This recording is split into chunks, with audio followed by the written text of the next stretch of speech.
তো হেল্ল' নমস্কাৰ কমলচুদং লগতে কোলম্বাই কাৰ্ডুম কি খবৰ মোৰ খবৰ ভালেই নিশ্চয় আপোনালোকৰ খবৰো ভালেই আছে আৰু মোৰো খবৰ ভালেই আছে আমাৰ ট্ৰেইনিং চলি আছে আৰু বেছি দিন নাই অতি সোনকালে আমাৰ ট্ৰেইনিং হয়তো সমাপ্ত হ'ব ইয়াৰ লগতে বৰ্তমান আপোনালোকে হয়তো এটা নিউজ পাইছে য'ত কোৱা হৈছে যেন 17 জুন তাৰিখে অসম পুলিচৰ লগতে প্ৰায় 2 লাখ ভেকেঞ্চিৰ কিবা আপডেট আহিব তাতে বহুতখিনিয়ে মোক এটাই প্ৰশ্ন কৰিছে যেন এই ভেকেঞ্চিটো 17 জুনৰ পৰা এপ্লাই হ'ব নেকি যিহেতু CM ছাৰৰ কোৱা অনুসৰি অকল অসম পুলিচতে প্ৰায় 25,000 ভেকেঞ্চি আহিব বুলি কৈছে তো তেওঁলোকক কৈ দিছোঁ যেন প্ৰথমতে 17 জুন তাৰিখে হয়তো ভেকেঞ্চিটো নাহিব 17 জুন তাৰিখে মানে প্ৰতিবেদন দাখিল কৰা হ'ব মানে ক'ত কিমান ভেকেঞ্চি খালী আছে ক'ত কিমান দিব আছে এইবিলাকৰ প্ৰতিবেদন দাখিল কৰা হ'ব বুলি তেওঁলোকে কৈছে আপোনালোকে হয়তো নিউজটো সম্পূৰ্ণকৈ চোৱা নাই বহুতে থুলমূলকৈ চাই পিনি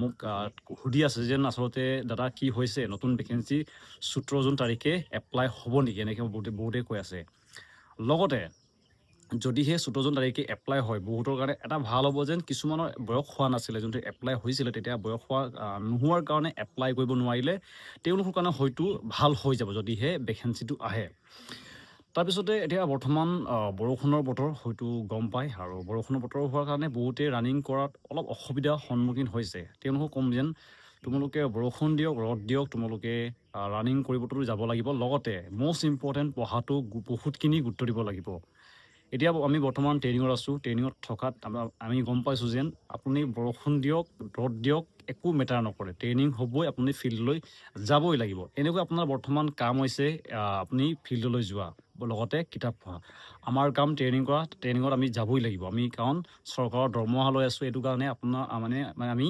ৰ'দেই দিয়ক বৰষুণেই দিয়ক আমি বৰ্তমান ফিল্ডলৈ গৈ পিনি আমাৰ ট্ৰেইনিংটো কৰি থাকোঁ এনেকৈ আপুনি এতিয়া নিজৰ কামটো হৈছে আপুনি কিতাপ পঢ়াৰ লগতে আপোনাৰ যোনটো ভৱিষ্যতটো ভাল কৰিবৰ কাৰণে চেষ্টাটো অব্যাহত ৰাখিব লাগিব বেলেগ কামত ইমান গুৰুত্ব নিদিব লগতে কিতাপ পঢ়াৰ কাৰণে কিছুমানে মোক সুধি থাকে যেন কিতাপটো কি ভাল বুলি বহুতখিনি আপোনালোকক মই কিতাপৰ বিষয়ে আইডিয়া দিব নোৱাৰিম যিহেতু মই ইমানো চোকা কেণ্ডিডেট নহয় যেনে তেনে এটা পাইছোঁ কম কাটঅফ বা কিমান কাটঅফ এনেকৈ কাটঅফত মিলি যোৱাৰ কাৰণে মই চাকৰি পাইছোঁ ইমান পঢ়া ক্ষেত্ৰত ইমানখিনি মই আইডিয়া নাই এইটো কাৰণে মই পঢ়া ক্ষেত্ৰত আপোনালোকক ইমানখিনি কোৱাও নাই আপোনালোকে জাষ্ট ইউটিউবত চাওক ইউটিউবত বহুত ভাল ইউটিউবাৰ আছে যোনে পঢ়া ক্ষেত্ৰত আপোনালোকক ভাল গাইডেঞ্চ দিব পাৰিব তাৰপিছতে কিছুমানে কৈ থাকে যেন এইটো মই বাৰে মই কওঁ যেন মটিভেশ্যনৰ কাৰণে আপোনালোকে ইউটিউব ভিডিঅ' নাচাব বা কিবা নাচাব এতিয়া হৈছে ছ'চিয়েল মিডিয়া যুগ আপোনালোকে হয়তো দেখি আছে যেন ইউটিউবতে হওক ইনষ্টাগ্ৰামতে হওক তাতে আপোনালোকে দেখি থাকে যেন 10 মিনিট 20 ছেকেণ্ডত ৰানিং কমপ্লিট কৰিছে 11 মিনিটত ৰানিং কমপ্লিট কৰিছে এনেকৈ চাই পিনি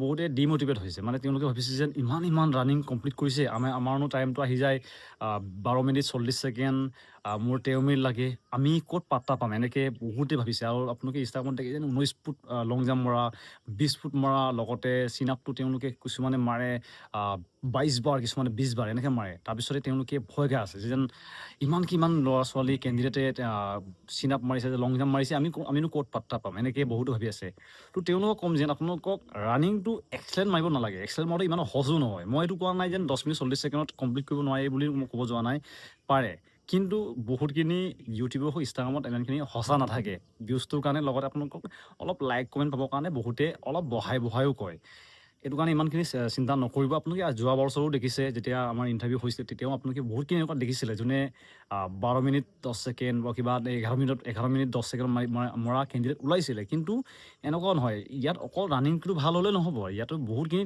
মেটাৰ কৰে আপোনাৰ যোনটো কাট অফ লিষ্ট আপোনাৰ ডিষ্ট্ৰিক্টটোৰ ওপৰত ডিপেণ্ড কৰে ডিষ্ট্ৰিক্টটো ক'ত আছে আপোনাৰ যিমানখিনি ইউটিউবত আপোনালোকে দেখিছে হয়তো আপোনাৰ ডিষ্ট্ৰিক্টৰ লোৱাই নহয় যদি আপোনাৰ ডিষ্ট্ৰিক্টৰ লোৱা নহয় আপুনি ইমান টেনশ্যন ল'বলগীয়া প্ৰয়োজন নাই আৰু এইটো এটা ভাল মাৰ্কছ যদি আপোনালোকে ভাল টাইমিং আনিব পাৰেতো এটা ভাল কথা কিন্তু এইটো নহয় যেন আপুনি অকল ৰানিঙতে এক্সেলেণ্ট মাৰি দিলোঁ মই পাই গ'লোঁ এইটো নহয় সেইটো কাৰণে ইউটিউব ইনষ্টাগ্ৰাম চাই পিনি ইমানখিনি টেনশ্যন ল'বলগীয়া প্ৰয়োজন নাই যদি আহে 17 জুন তাৰিখে এপ্লাই তাতে কি ভেকেঞ্চি আহিব পাৰে বুলি কিছুমানে সুধি থাকে তো ইয়াতে মই এটা আইডিয়া পাইছোঁ ইয়াত আইডিয়া পোৱা অনুসৰি যিহেতু আজিৰ পৰা প্ৰায় 10-20 দিন আগতে প্ৰায় 1 মাহ আগতে ফৰেষ্টৰ 4th গ্ৰেড ভেকেঞ্চিত বহুতখিনিয়ে প্ৰমোশ্যন পাইছে। তেওঁলোকে এতিয়া ফৰেষ্ট গাৰ্ড হৈ গৈছেগৈ, যেনেকৈ কুকমেন, লগতে আপোনালোকৰ বৰ্ডমেন, আৰু লগতে আপোনালোকৰ বহুত বেলেগ বেলেগ ভেকেঞ্চি যোনটো 4th গ্ৰেড আছিলে, তেওঁলোকে এতিয়া বৰ্তমান প্ৰমোশ্যন পাইছে। মই জনাত প্ৰায় 300 ওপৰত কেণ্ডিডেটে এনেকুৱা প্ৰমোশ্যন পাইছে। এই ভেকেঞ্চিসমূহ খালী হ'ব পাৰে। লগতে অসম পুলিচতো এতিয়া অলপ অলপ আগতকৈ আইডিয়া পাওঁ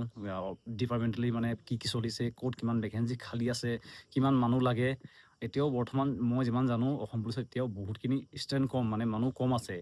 এইটো কাৰণে হয়তো অসম পুলিচতো বহুতখিনি ভেকেঞ্চি আকৌ খালী আছে। লগতে CM ছাৰেও এটা ভিডিঅ'ত কৈছিলে যেন এইটো কিমান দূৰ সঁচা হ'ব, কিমান দূৰ মিছা হ'ব, এইটো মই ক'ব নোৱাৰিম। তেওঁ আকৌ কামাণ্ডো বেটেলিয়ান, 2টা কামাণ্ডো বেটেলিয়ান আনিম কৈছে নতুনকৈ। এইটো কাৰণে হয়তো কামাণ্ডো বেটেলিয়ান ভেকেঞ্চিও আহিব পাৰে। আৰু কামাণ্ডো আপোনালোকে যোনটো ভাবিছে নহয়, কামাণ্ডো ইমান সহজ নহয়। আপোনালোকে হয়তো বেকগ্ৰাউণ্ড দেখিছে, ইয়াতে কামাণ্ডোৰ ড্ৰেছ লাগি আছে, আমাৰ লগত কামাণ্ডো থাকে। ইমান সহজ নহয় কামাণ্ডো চাকৰিটো কৰাটো।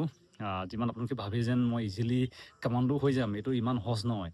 হয়তো বেকগ্ৰাউণ্ড দেখিছে, ইয়াতে কামাণ্ডো ড্ৰেছ লাগি আছে, আমাৰ লগতে একেলগে থাকে, ছিনিয়ৰ হয় আমাতকৈ তেওঁলোকে। তো দেখিছোঁ ওচৰৰ পৰা কামাণ্ডো চাকৰিটো কিমান এটা কষ্টৰ চাকৰি। এনেকৈ আপোনালোকে কষ্টও কৰিব লাগিব। ব্লেক ড্ৰেছটো দেখি ভাল লাগে, কিন্তু তাত এই ব্লেক ড্ৰেছটো পিন্ধিবৰ কাৰণে বহুত কষ্টও কৰিবলগীয়া হয়। আমাৰ ড্ৰেছটো এইটো খাকীকেইটা আমাৰ এতিয়া আজি দেওবাৰ ধুই দিলোঁ আমি, এতিয়া যিহেতু ট্ৰেইনিং চলি আছে আৰু কাপোৰ কানি ফাটি গৈছে আমাৰ, এনেকুৱা অৱস্থা হৈ গৈছে। কষ্ট বহুত লাগিব। ৰাতিপুৱা আমি 4টা বজাত উঠি যাওঁ, 3:40 উঠোঁ, তাৰপিছত ওলাই যাওঁ ফিল্ডলৈ 5টাৰ পৰা আৰম্ভ হৈ। কিছুমানে মোক সুধিছিলে চিডিউলটো, মোক দেখাবলৈ কৈছিলে। চিডিউল আপোনালোকে পাই যাব, অনলাইন মাৰি দিলে চিডিউলটো পাই যাব, কেনেকুৱা হয়, কিমান টাফ হয় আপোনালোকে দেখিব। তো ইমানখিনি আছিলে। অসম পুলিচৰ ভালেখিনি ভেকেঞ্চি আহিব। যেতিয়ালৈকে মোক অফিচিয়েলি লিষ্ট নাহে, ক'ত ক'ত কিমান কিমান আহিব পাৰে, এইবিলাক মোক ক'বলৈ ভাল লগা নাই। এনেই উল্টা পুল্টাকৈ মিছাটো কোৱাটো ভালো নহয়। যদিহে আহি যায় আপোনালোকে এটাই ৱেবছাইট চাব, এইটো একদম সঠিক, মানে একদম কনফাৰ্ম আহে। এইটো হৈছে SLPRB, মানে হৈছে state level police recruitment board. তাতে চাই যাব, সকলোখিনি আপডেট পাব। আৰু বাকী ইমান চাবলগীয়া প্ৰয়োজন নাই। আৰু অলপ মোবাইলৰ পৰা দূৰত থাকক, খোৱাত গুৰুত্ব দিয়ক।